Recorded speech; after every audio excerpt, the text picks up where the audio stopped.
نحمده ونصلي على رسوله الكريم أما بعد فأعوذ بالله من الشيطان الرجيم بسم الله الرحمن الرحيم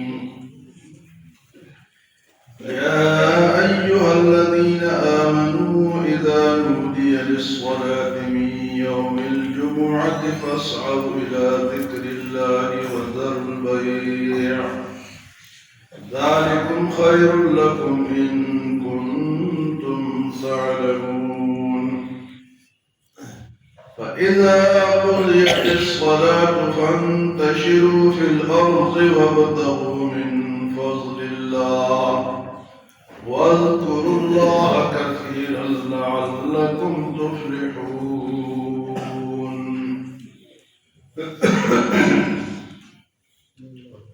اس سورت کا نام سورت جمعہ ہے اور اس آیت میں اللہ پاک نے جمعے کی نماز کی فرضیت کا حکم دیا ہے. وہ کہ جمعے کی جو نماز ہے یہ حکم کس کا ہے؟ اللہ تعالیٰ کا. اور یہ ظہر کی جگہ ہے. اس دن ظہر کی نماز نہیں ہوگی. بڑے شہر قصبے جہاں پر بھی ہیں وہاں پر جمعے کی نماز ہوگی. البتہ چھوٹے چھوٹے گاؤں میں جمعے کی نماز نہیں ہوتی.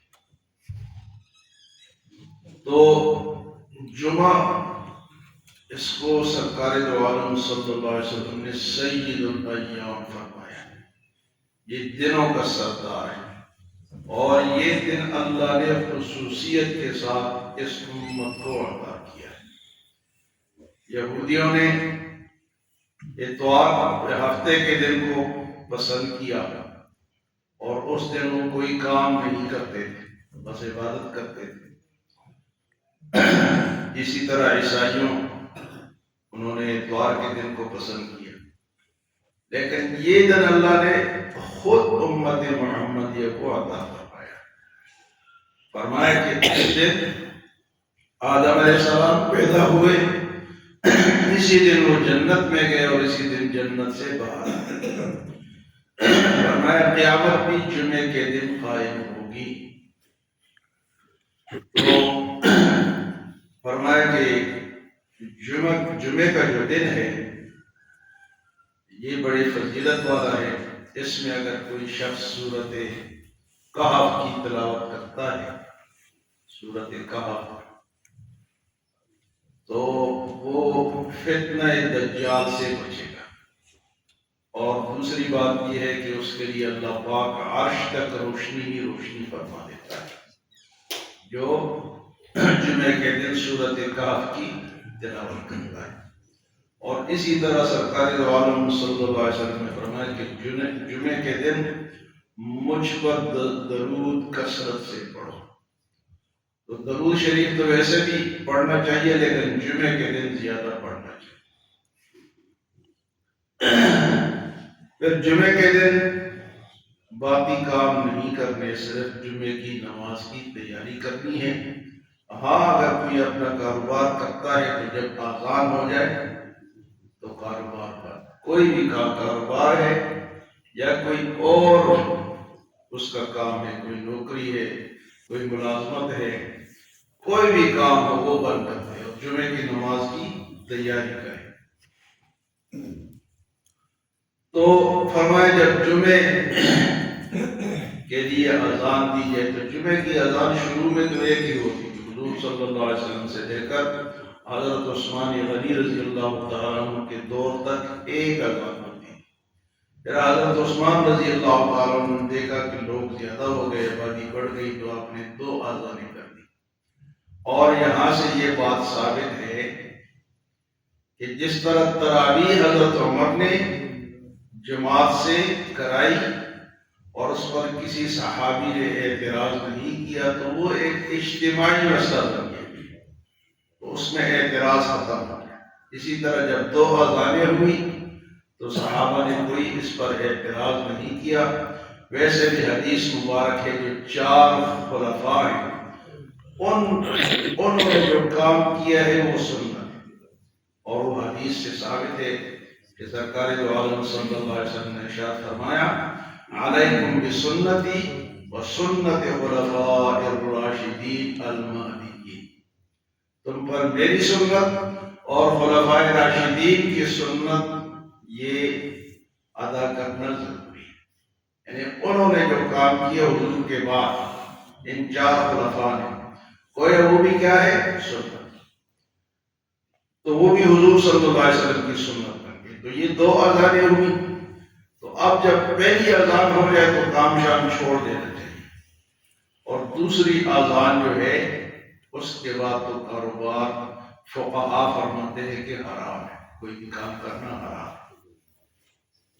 پہلی اذان سے اپنا کام شام چھوڑ کے اور مسجد میں، اور جو لوگ جمعے کی تیاری کرتے ہیں، جمعے کے دن غسل کرنا، پاک صاف کپڑے پہننا، مسجد کی طرف جلدی جانا، یہ فضیلت رکھتا ہے۔ فرمایا کہ جو شخص سب سے پہلے آتا ہے اس کو اونٹ قربان کرنے جتنا ثواب ملتا ہے۔ تو گویا اس نے اللہ کے راستے میں اونٹ قربان کیا، اور اس کے بعد جو آتا ہے گویا اس نے گائے قربان کی، اس کے بعد جو آتا ہے تو اس کا ثواب کم ہو کے بکری تک چلا جاتا ہے، اس کے بعد جو آتا ہے اس کو مرغی قربان کرنے کا ثواب ملتا ہے، اس کے بعد جو آتا ہے اس کو انڈے جتنا ثواب ملتا ہے۔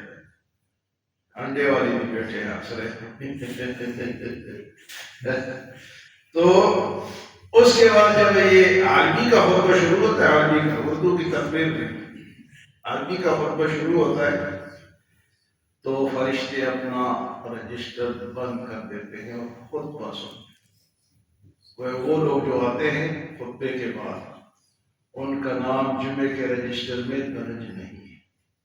یہ کتنے نمازی ہیں ہمارے، ہر مسجد میں دیکھیں کہ ان کا نام اس میں شامل ہی نہیں، لسٹ میں شامل ہی نہیں۔ خدا کے بندو، گپے لگا رہے ہو، ٹی وی دیکھ رہے ہو، میچ دیکھ رہے ہو، آجی کاروبار کر رہے ہو، اس کو چھوڑو، فسعوا، دوڑو الی ذکر اللہ، اللہ کے ذکر کی طرف دوڑو، چھوڑو اس کام کو۔ اور فقہا فرماتے ہیں کہ کام ہی حرام ہے جو کرے گا۔ اہتمام کرنا چاہیے، جمعے کی نماز کے لیے پہلے سے تیاری کرو اور پہلے جائیں۔ اور جو اردو کی تقریر ہے اس میں بھی ہمارا ہی فائدہ ہے۔ کیا فائدہ ہے کہ عربی کے خطبے میں بھی مسائل ہی ہوتے ہیں، لیکن اردو میں ہمیں سمجھ میں آ جاتی ہے کہ ہم نے وہاں جمعے کے دن ہمیں کیا اچھی باتیں ملتی ہیں، ہم اس سے فائدہ اٹھاتے ہیں۔ اگر سب لوگ آئے تو بے شمار مسائل سیکھیں، بعد میں کہتے ہیں جی مولوی صاحب آپ نے یہ مسئلہ نہیں بتایا، وہ بتایا ہے تو آئے نہیں، آؤ نا، مسئلے سارے بتاتے ہیں۔ لیکن اب یہ ہے کہ ہم سب انڈے والے ہیں، انڈے سے بھی دیر گزرے، تو جمعے کے دن اس کے لیے جناب جلدی جانا چاہیے اور تیاری کرنی چاہیے، عزت حاصل کرنی چاہیے۔ جمعہ ظہر کی بجائے اگر کسی شخص سے جمعہ رہ گیا، ٹائم گزر گیا، تو پھر وہ جمعے کی نماز نہیں پڑھے گا، وہ پھر کیا پڑھے گا؟ وہ پھر ظہر کی نماز پڑھے گا۔ اور جمعے کی جو نماز ہے 2 رکعت فرض ہے، اور 2 کے قائم مقام خطبہ ہے کہ وہ خطبہ غور سے سن۔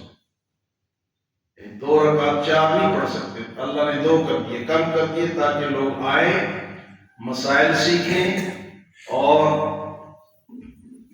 کیا نام ہے خطبہ سنیں۔ تو خطبہ سننا بھی واجب ہے، ضروری۔ خطبے کے دوران کوئی بات چیت کرنا منع ہے۔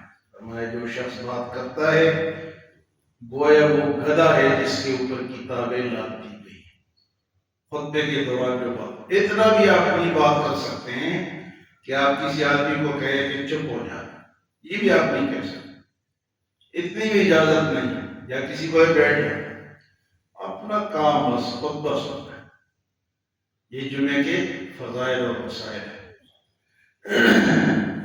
تو اللہ پاک فرماتے ہیں جمعے کی نماز یہ اللہ پاک نے فرض کی ہے، اور فرمایا یا ایھا الذین آمنوا، اے ایمان والو، اذا نودی للصلاۃ من یوم الجمعہ، جب جمعے کے لیے پکارا جائے، آواز دی جائے، اذان ہو جائے،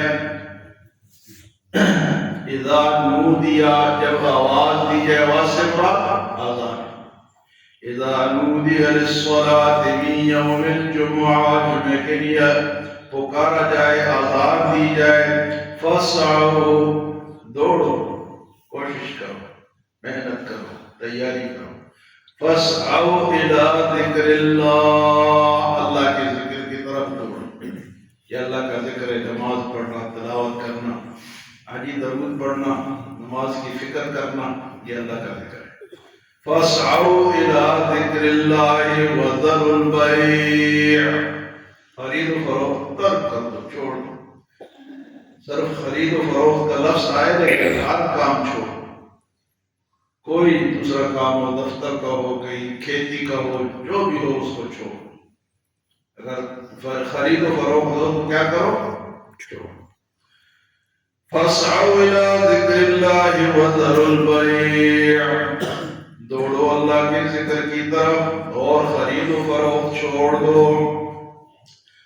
ذالکم خیر لکم، یہ ان کاموں سے تمہارے لیے بہتر ہے، ان کنتم تعلمون، اگر تم سمجھتے ہو، اگر تمہارا کوئی شعور ہے، عقل ہے، کہتے ہیں جی ہمیں شعور، باشعور قوم ہے، شعور اس کو کہتے ہیں کہ وہ نماز کی طرف آئے۔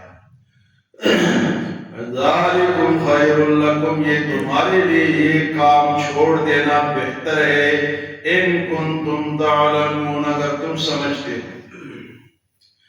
ہاں، جمعے کے نماز کے بعد جس طرح یہودی ہفتے کو کوئی کام نہیں کرتے تھے، جمعے کی نماز کے بعد کام کی جاتا ہے، بلکہ اس کی برکت بھی ہے، فضیلت بھی ہے۔ جب اللہ نے حکم دیا کہ جمعہ پڑھو اور پھر اپنے کام شروع کرو، اس میں تمہیں بہتری ہے۔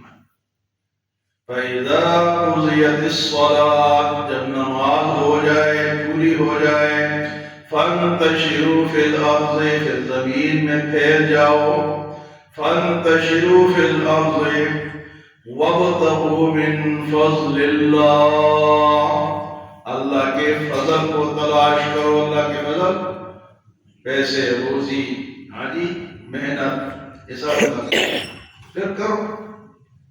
یہودی پھر کچھ کام نہیں کرتے، مسلمانوں کو اجازت ہے، بلکہ ہم جمعے کے دن چھٹی کرتے ہیں، شادیاں جمعے کے دن رکھتے ہیں۔ بھئی جمعے کے دن شادی رکھو گے تو نماز تو تمہاری ضائع ہوگی، شادی تو کسی وقت بھی ہو سکتی ہے۔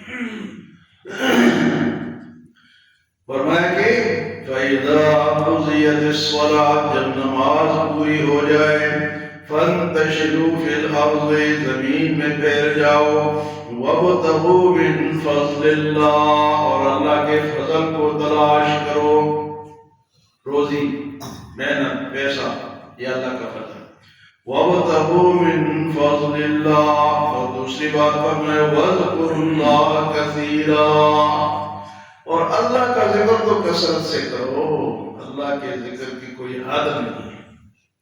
نماز کی حد ہے، روزے کی حد ہے، آجی زکوٰۃ کی حد ہے، حج کی حد ہے، ذکر کی کوئی حد، کثرت سے کرو، اللہ اللہ اللہ، سبحان اللہ والحمدللہ ولا الہ الا اللہ واللہ اکبر پڑھتے رہو، کثرت سے ذکر کرو۔